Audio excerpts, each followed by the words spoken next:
My body is my choice. You can't demand anything from me, Trevor said, his voice cold as ice as he turned away from me in our bedroom. The words hit me like a physical blow, leaving me standing there in the silk nightgown I had carefully chosen for our 6-week anniversary. 6 weeks. 6 weeks of marriage, and my husband had not touched me once. I didn't move. I didn't speak. I just stood there, staring at his back as he scrolled through his phone like I wasn't even in the room. Trevor, we're married, I whispered. I'm not demanding anything. I don't understand, he sighed, long and irritated like I was a chore. I already told you. My body belongs to me. Marriage doesn't change that. You need to respect my boundaries. Boundaries, he used that word a lot lately, like a shield, like armor. During our engagement, he had been affectionate, warm, attentive. Now he flinched if I got too close. Slept on the far edge of the bed, took showers at odd hours, guarded his phone like it contained NUCLER codes, and every time I tried to talk about it, he made me feel like the villain for even asking. Good night, he muttered, turning off the lamp and rolling away from me. I lay there in the dark, staring at the ceiling, feeling something crack quietly inside my chest. Something wasn't right, and for the first time since our wedding, I stopped blaming myself. The next morning, Trevor was already dressed when I came into the kitchen. Perfect hair, perfect shirt, perfect smile that didn't reach his eyes. I've got a long day, he said, grabbing his keys, client meetings. He didn't kiss me goodbye, didn't even touch my shoulder, just walked out. I waited exactly 5 minutes after his car pulled away. Then I moved. I wasn't proud of what I was about to do. But confusion turned into instinct eventually, and my instincts were screaming. His home office was spotless. To spotless, no clutter, no real paperwork, just staged professionalism. I checked drawers, nothing. Laptop, password locked, closet empty except for neatly arranged suits. Then I noticed the trash can inside. Under a coffee cup sleeve was a crumpled receipt, a jewelry store receipt from Chicago, dated 3 days ago. Trevor had told me he was at a finance seminar across town that day. My fingers went cold as I smoothed the paper flat. Custom ring resizing men's band, and written at the bottom in his handwriting, pick up Friday. Don't forget Friday was tomorrow. My stomach dropped. We were already married. Why would he need another ring that evening? I watched him carefully during dinner. He was in a good mood, too good, checking his phone constantly, smiling at messages he didn't show me. Anything interesting? I asked casually. Just work. He said quickly. Work didn't make someone smile like that. Later that night, when he stepped into the shower, I saw my chance. His phone sat on the nightstand, locked, but I'd seen him unlock it once before. Our wedding date. My hands shook as I typed it in. Unlocked. What I found made the room tilt. There wasn't just one woman. There were three separate message threads, 3 different names, 3 different cities, each thread filled with photos of rings, wedding venues, and messages like, I can't wait to finally be your wife. Just a few more weeks. Our future is so close. My breath stopped. He wasn't cheating. He was rotating. One message thread was from a woman in Chicago, the same city on the receipt. Another from Phoenix. Another from Seattle. In each conversation, he was engaged. In each conversation, he was the loving, attentive fiancé I thought I married. Except with me, he kept distance. No intimacy, no attachment, no complications. Because I wasn't the final destination. I was a step, a phase. And judging by the timestamps, he was already preparing the next marriage while still legally married to me. A cold clarity settled over me. Trevor hadn't married me for love. He had married me for access, for assets, for something he planned to take before disappearing. And he was doing it again. And again. My hands stopped shaking. The confusion was gone. The hurt hardened into something sharper. If my husband thought I was just another name in his rotation, he had no idea I was about to become the woman who ended it. I gently placed his phone back where it was and slipped into bed just as the shower turned off. Trevor walked out, towel around his waist, humming softly. Everything okay? He asked. I smiled. For the first time in weeks, I smiled.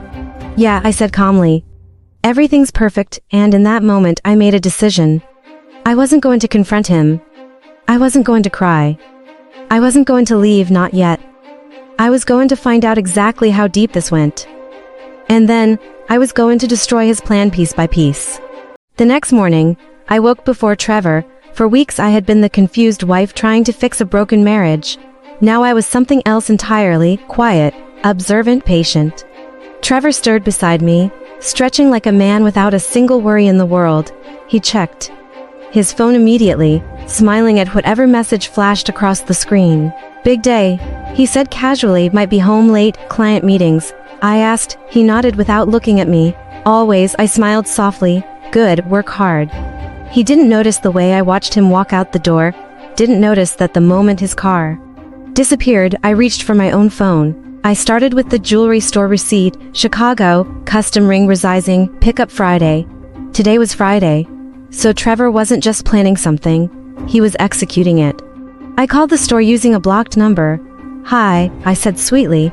"I'm calling about a ring pickup."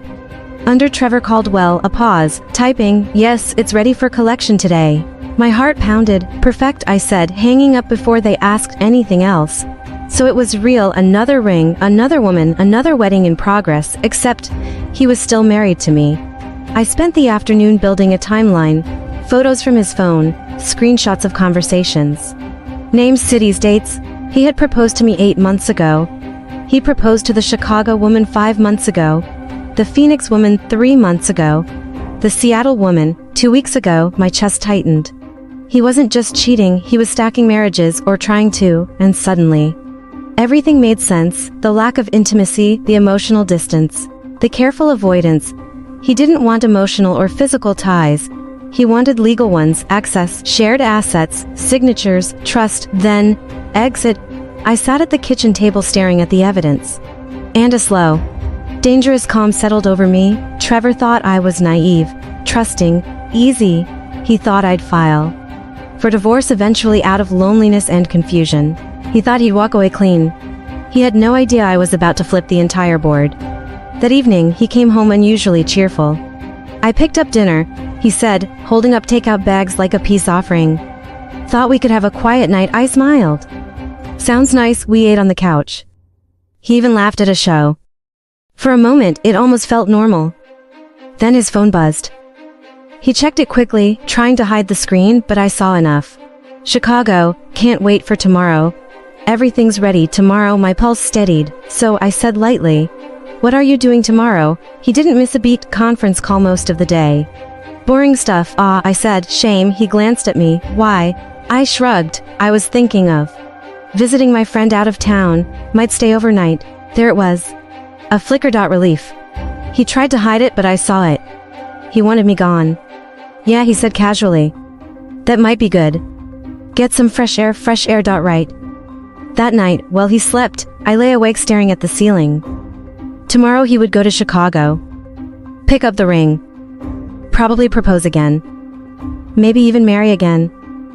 And legally, he was still my husband. I wasn't just dealing with betrayal. I was dealing with fraud. And something inside me shifted from hurt to strategy. If Trevor wanted me out of the way, I'd let him think he'd succeeded.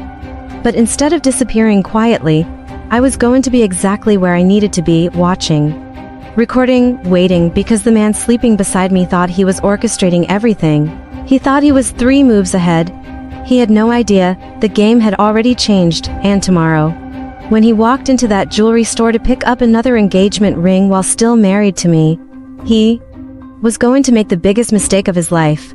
Trevor left before sunrise. He moved quietly, like he didn't want to wake me. But I was already awake, eyes half closed, breathing slow and even as I listened to him dress. Closet door. Suit jacket. Phone charger unplugged.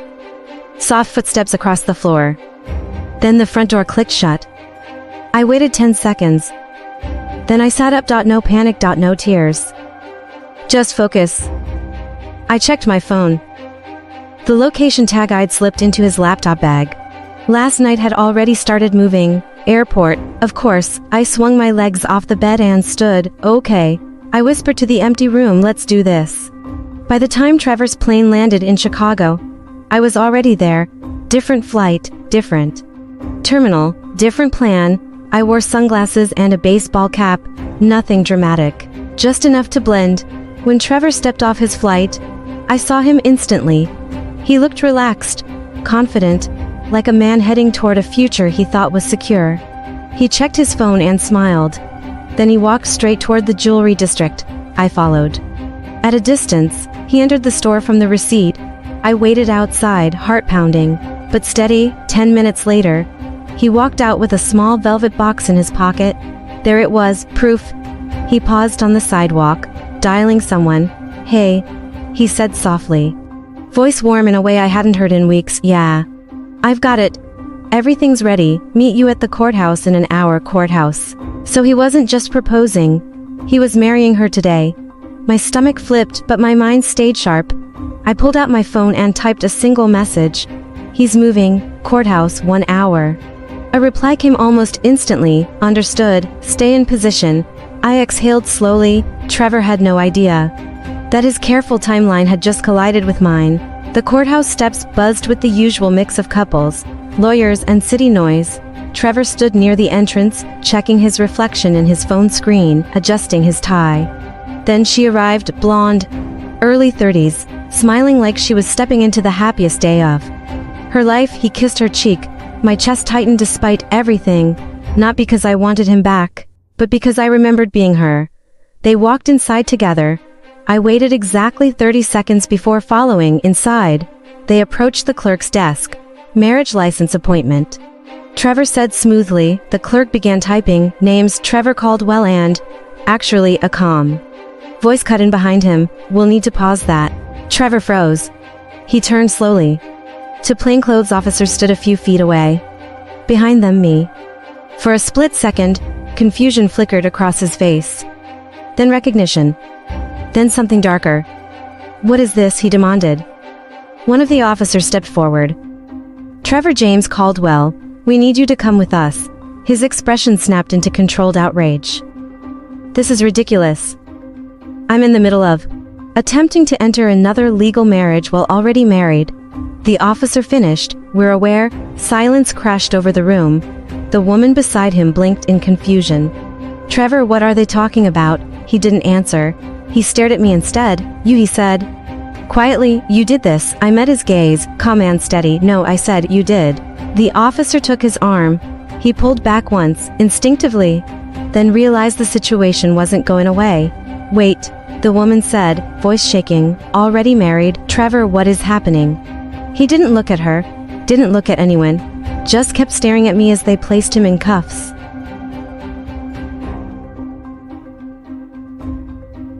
As they led him past me, he leaned slightly closer. "You think this ends it?" he muttered. I held his gaze. It already did. They walked him out. The woman he'd planned to marry stood frozen near the counter. Face pale as reality settled in, I felt a flicker of sympathy for her.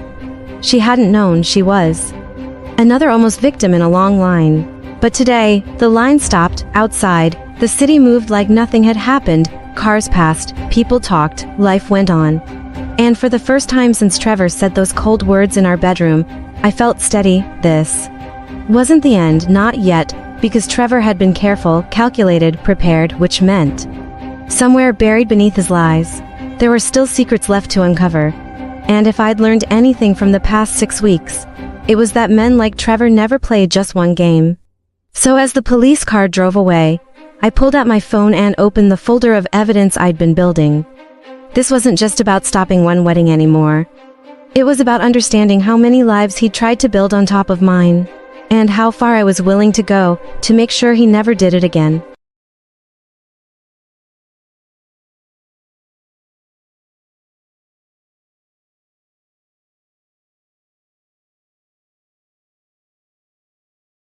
Is this about Trevor? A pause. Yes. And no. There's more. Of course there was.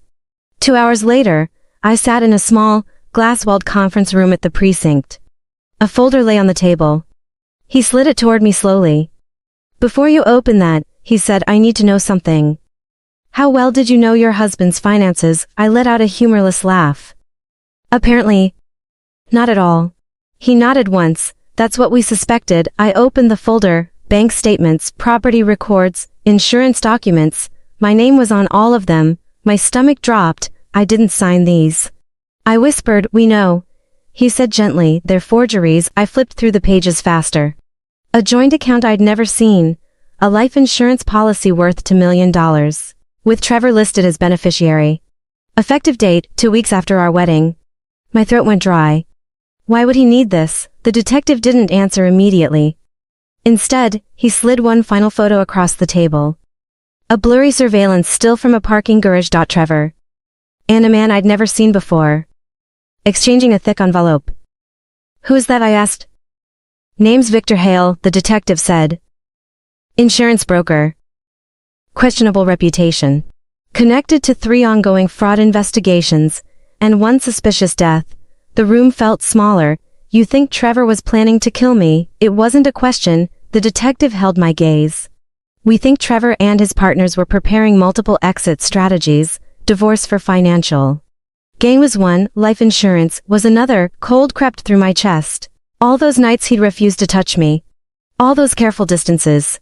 All those rehearsed arguments about boundaries. He hadn't just been avoiding intimacy. He'd been avoiding attachment. Easier to disappear when there was nothing real between us. Easier to cash out if I became a headline. I pushed the folder away slowly. So what happens now? Now, the detective said. We figure out how deep this goes. Because Trevor's arrest triggered something. 3 other women have already contacted us. Similar stories, quick marriages, financial entanglements, sudden disappearances, a pattern, a machine, and I had been the latest target. That night, I went home alone. The house felt different. Not haunted, just hollow, like a stage after the actors leave. I walked into the bedroom and looked at the bed we'd shared but never really shared. Then I opened Trevor's closet. Half empty already. He'd been preparing to leave long before I realized anything was wrong. I reached into the back corner and found the small lockbox he thought I didn't know about. Hidden behind old shoeboxes. Inside, a passport, cash. And a flash drive. My heart pounded as I plugged it into my laptop.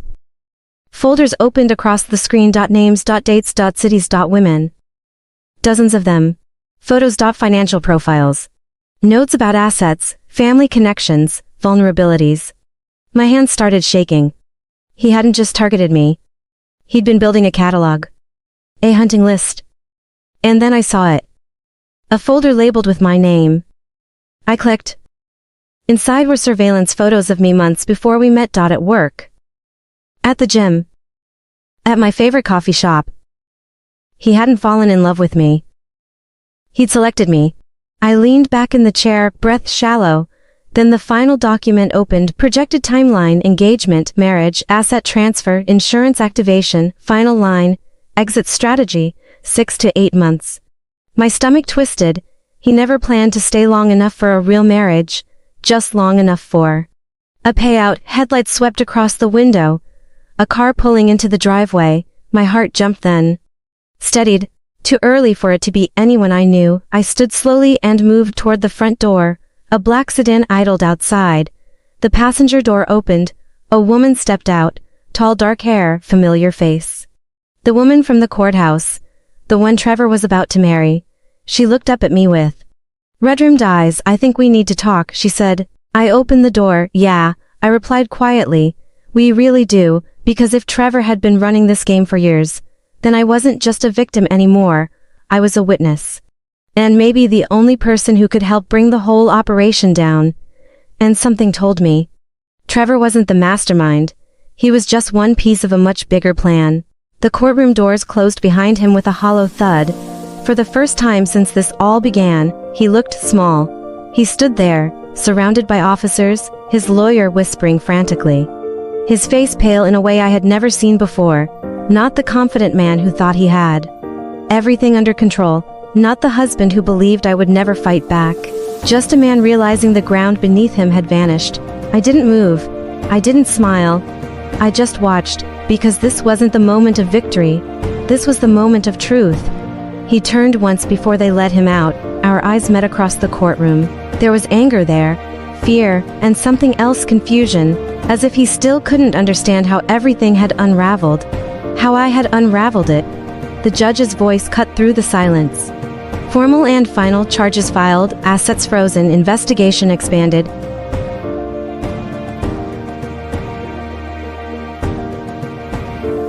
And the worst part for him? He knew I had seen it coming. My lawyer leaned toward me. "You did exactly what you needed to do," she said softly. "You stayed calm, you waited. You documented everything." I nodded. But my hands were steady in a way that surprised even me, because this wasn't about revenge anymore, it was about closure. Outside the courthouse, reporters had already gathered, cameras, microphones, questions flying the second the doors opened. They wanted a statement, a reaction, a dramatic moment. I gave them none. I walked past them quietly, head high, saying only one sentence: "I'm looking forward to moving on with my life." And for the first time in years, that wasn't a lie. Weeks passed. The investigations kept unfolding. More accounts discovered. More signatures forged. More people stepping forward. Every day, another piece of the truth surfaced, and every piece confirmed what I had known deep down long before the evidence appeared. He had never loved me. He had planned everything. And he had underestimated me completely. But what surprised me most wasn't how angry I felt. It was how light I felt. I sold the house. Closed the joint accounts. Changed my number. Started over in a quiet place where no one knew the story.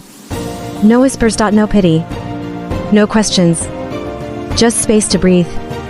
One evening, months later, I sat by the window of my new apartment, a cup of tea cooling in my hands. The city lights flickered below, calm and distant. For the first time in a long time, my phone wasn't buzzing with lawyers or documents or updates. It was silent, peaceful. And then a notification appeared. A final update from my lawyer. The case was closed. Everything finalized. I stared at the message for a long moment before setting the phone down. No dramatic reaction, no tears.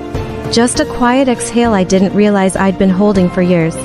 He had taken years of my life, but he hadn't taken my future, and that was the one thing he never planned for. I stood, walked to the window, and looked out at the city stretching endlessly ahead. Somewhere out there, life was continuing, so was mine. I didn't need revenge anymore. I didn't need answers. I didn't even need him to understand what he'd lost. Because the real twist in this story, I didn't just survive what he did, I walked away stronger, freer, and finally completely done.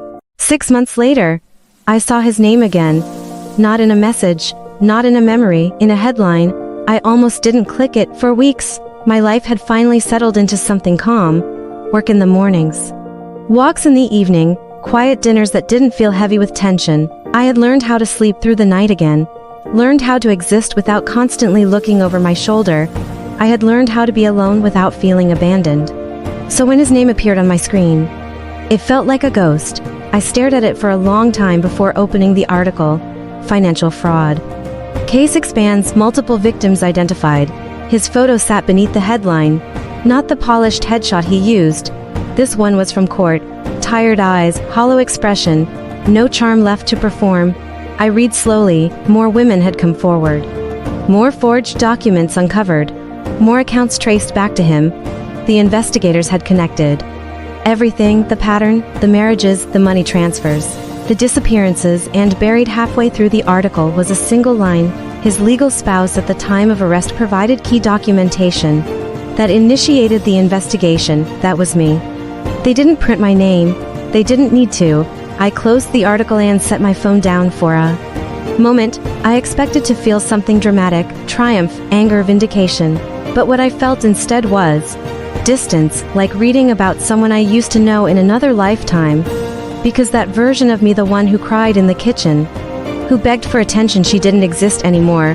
I had outgrown her. A week later, I received a letter, handwritten, no return address. I recognized. My chest tightened as I opened it, half expecting it to be from him, some final attempt to reach me, some last manipulation dressed as an apology. But it wasn't from him. It was from one of the other women. She wrote carefully. Like every word had weight. She thanked me for speaking up, for documenting everything, for refusing to disappear quietly.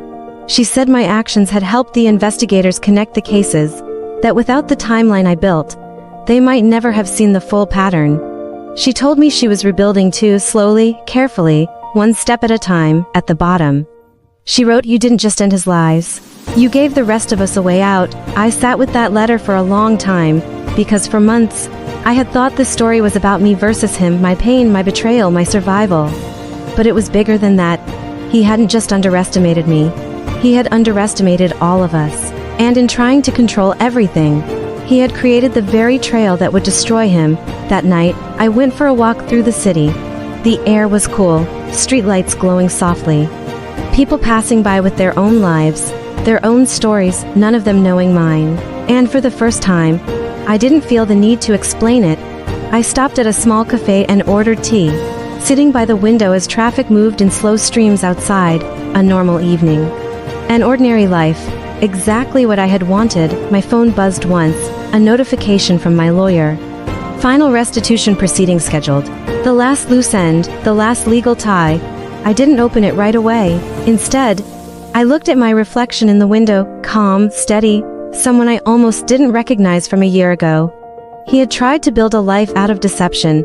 I had rebuilt mine out of truth, and only one of those things lasts. I finally opened the message, read it, and typed a short reply. Thank you, let me know when it's done. No anger, no urgency, just closure approaching quietly. As I left the cafe, I realized something unexpected. For months, this story had felt like survival, then it felt like justice, now, it just felt like the past. And the biggest twist of all wasn't what happened to him, it was that one day soon, I would wake up and not think about him at all. The final hearing lasted less than 20 minutes. That was the part that surprised me most. After everything, the investigations, the documents, the testimonies, the months of waiting, the end came quietly. No dramatic speeches. No last-minute revelations. Just a judge, a file, and signatures that closed the last open door. I sat at the back of the courtroom, hands folded, listening as the final restitution order was read aloud. Assets liquidated, funds redistributed, civil claims settled. It wasn't about getting everything back, it was about getting enough back to know he hadn't won. When it was over, my lawyer turned to me. That's it, she said. You're free, free, such a simple word for something that had taken years to reach. Outside, the sky was overcast, the kind of gray that feels oddly peaceful instead of heavy.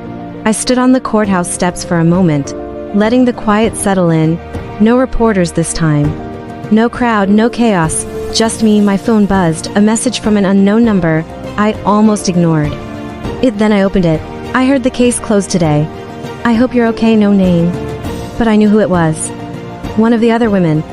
Another survivor who had found my number through the network of lawyers and investigators. Over the past months, a few of them had reached out quietly. Not to dwell on the past. Just to check in. To remind each other that we weren't alone in rebuilding. I typed back, I am. I hope you are too.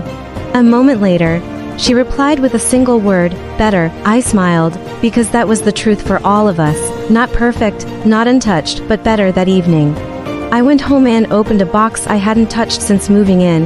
Inside were small things from my old life, photos, documents, a few pieces of jewelry, and at the very bottom, my wedding ring. I held it in my palm for a long time. It didn't feel heavy anymore.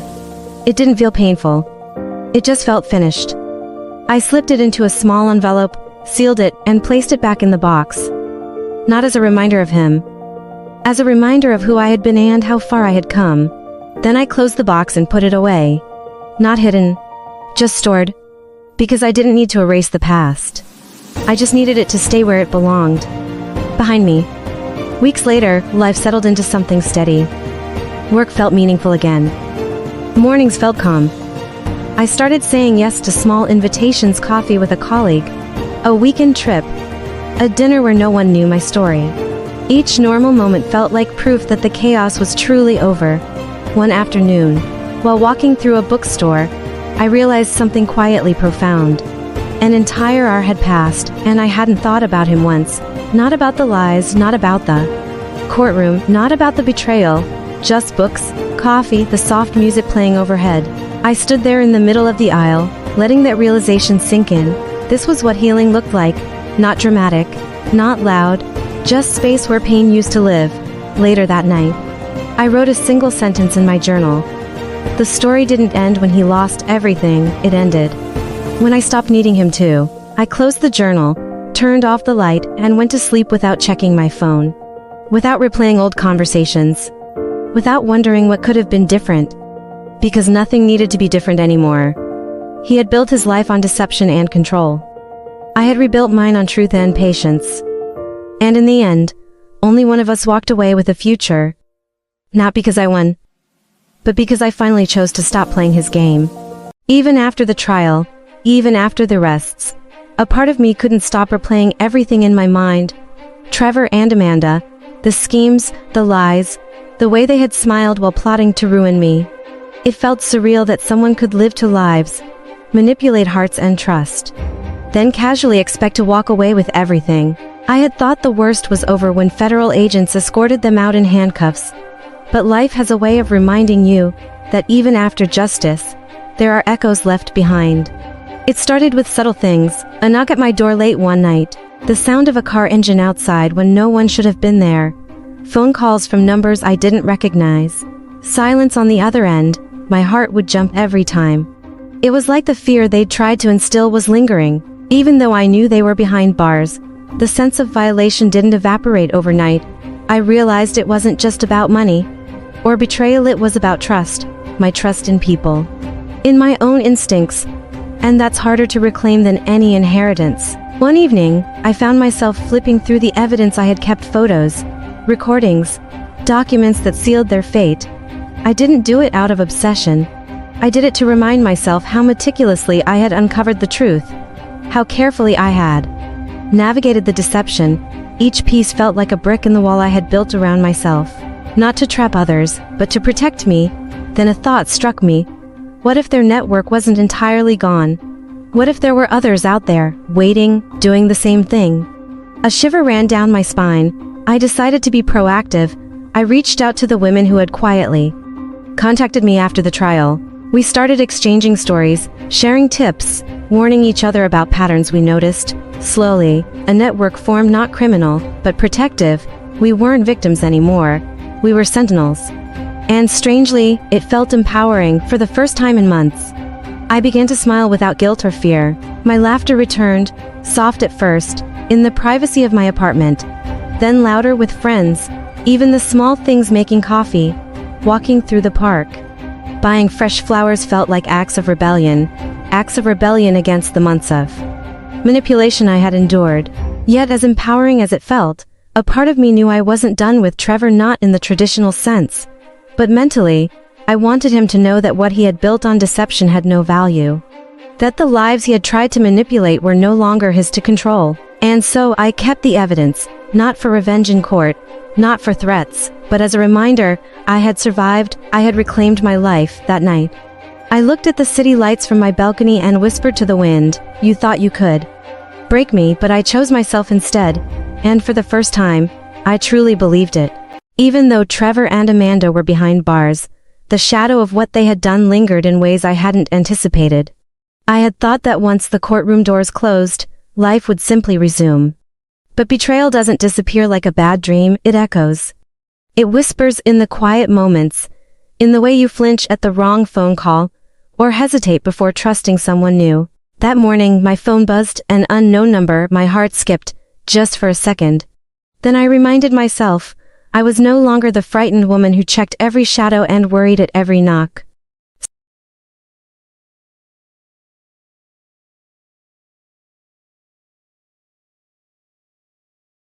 No name, no explanation, just those words. I debated for a full hour, pacing my apartment, sipping coffee, trying to convince myself to ignore it, rationally.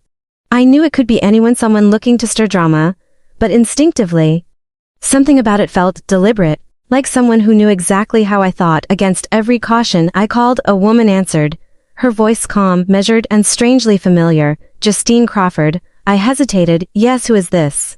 "I work with Detective Torres. There's additional information about Trevor and Amanda that wasn't uncovered during the trial."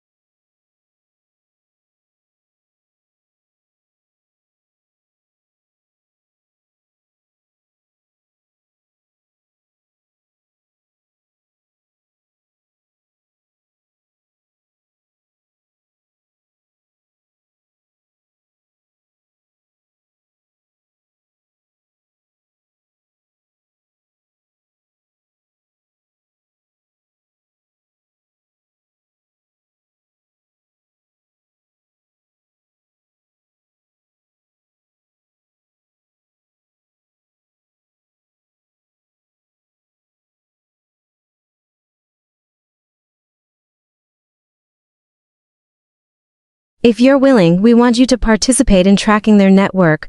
I closed my eyes for a long moment.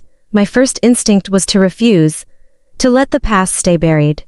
But then I remembered the fear, the helplessness, the months of manipulation. And beneath all that, a burning clarity. I wasn't just a victim, I was someone who could prevent others from being trapped in the same nightmare. I'll do it, I said finally, I'll help. That was when I felt it, the shift from being hunted to being hunter, from being powerless to being purpose-driven, from heartbreak to action.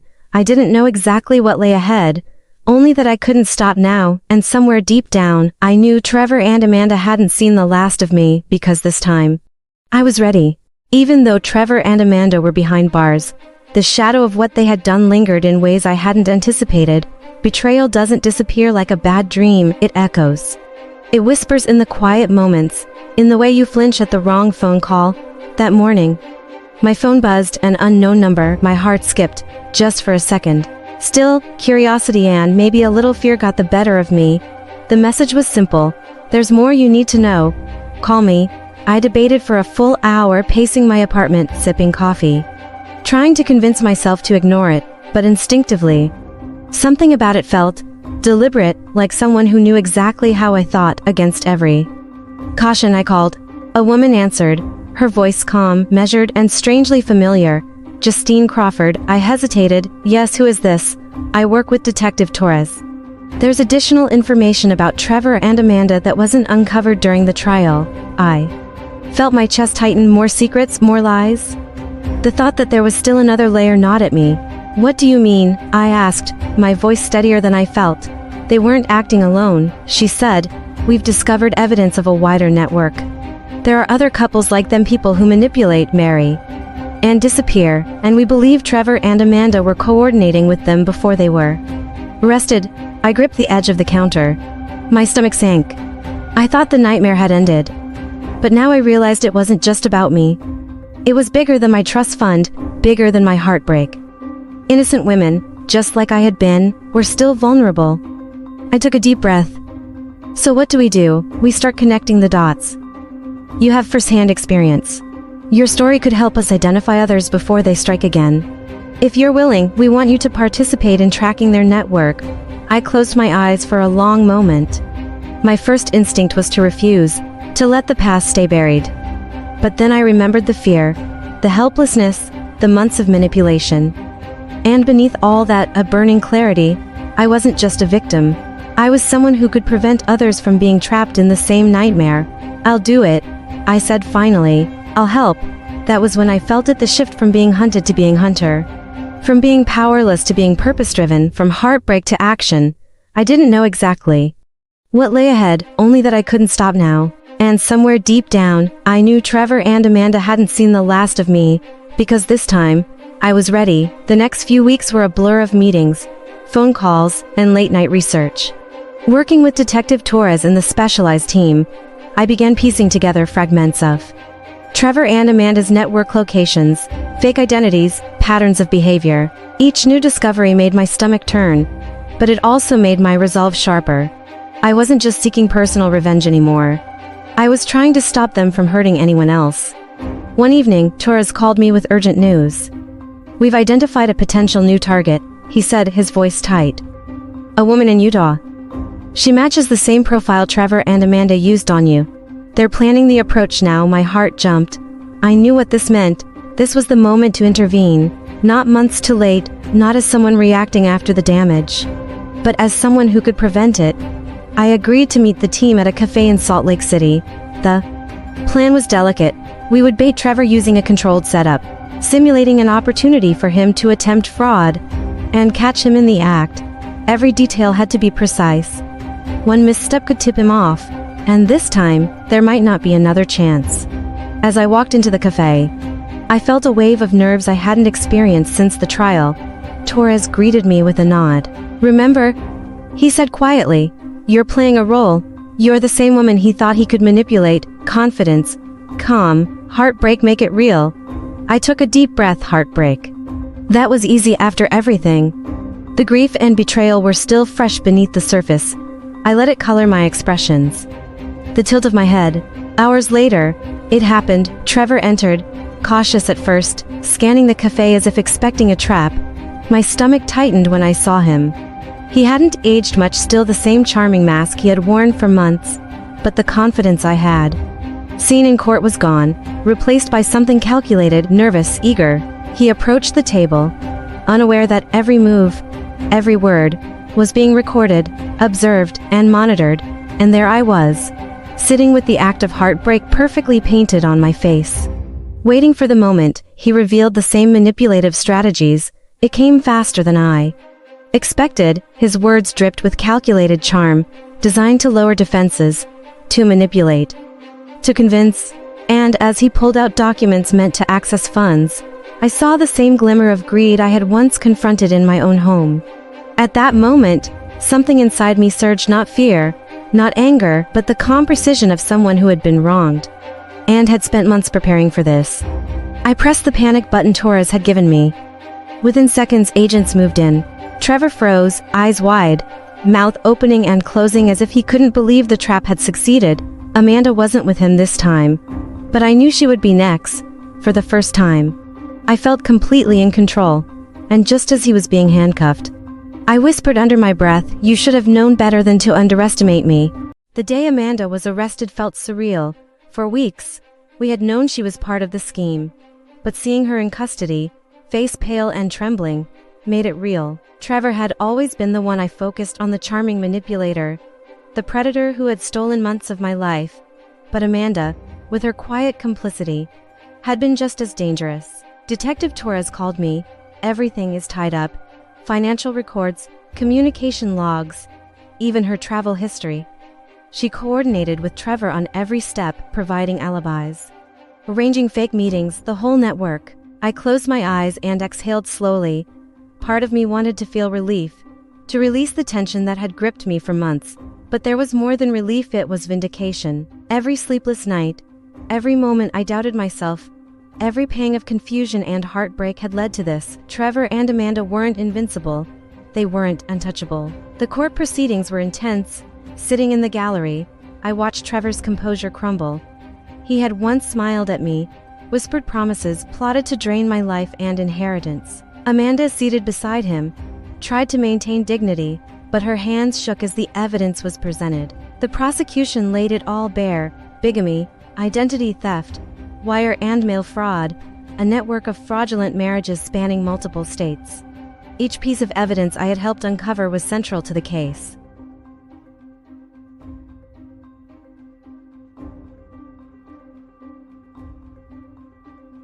When the judge read the sentences, 12 years for Trevor, 8 for Amanda, I felt a quiet satisfaction. Not vengeance, but the calm certainty that justice had been served. The network they had built, the lives they had tried to manipulate and destroy, was dismantled. The money they stole from other victims was recovered, returned. And the women who had once been targeted began to find closure.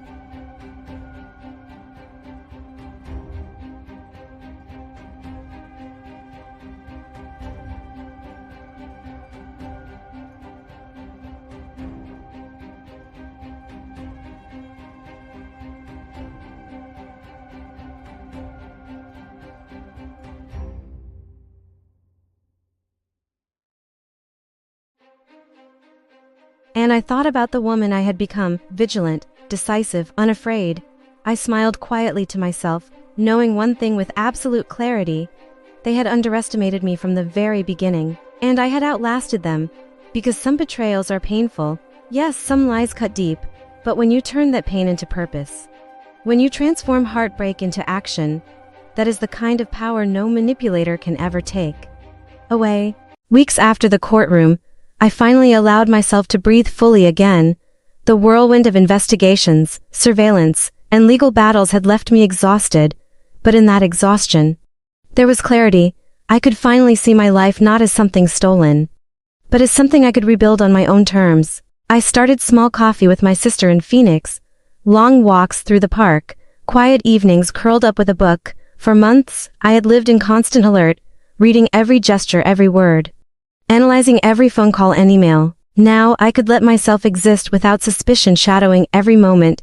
Peace felt almost foreign, but I embraced it, friends who had watched me struggle, who had witnessed the heartbreak, betrayal, and rage, began to notice the change. I wasn't the same woman they had met that spring. I was steadier, quieter in my confidence, but also stronger, more assertive. Conversations that might have once made me shrink now felt manageable.